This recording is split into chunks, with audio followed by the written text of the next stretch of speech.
aka na Anambra State ọkammụta Chukwuma Soludo nọ onya abalị 25 nke ọnwa April 2022 wee duo otu onye kọmishọna na ndị ndụmọdụ pụrụ iche atọ n'iyi ọlụ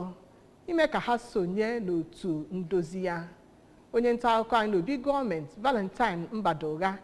wetara anyị akụkọ a n'uju nke ga-anụzi ugbu a.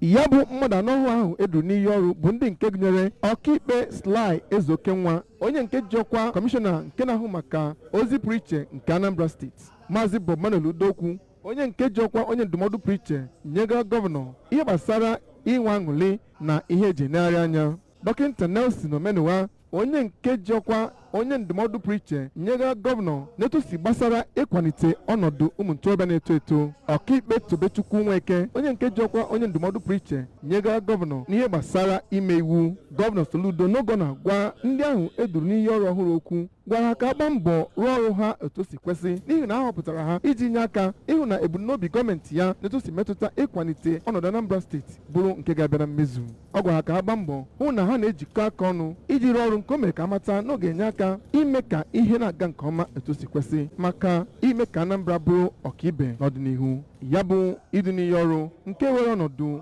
na International Convention Center nke dị n'Ọka bụ nke ndị ọzọ niile so gọvanọ arụ ọrụ gbara akaebe ya. Site n'Ọka, abụ m Valentine Mmadu.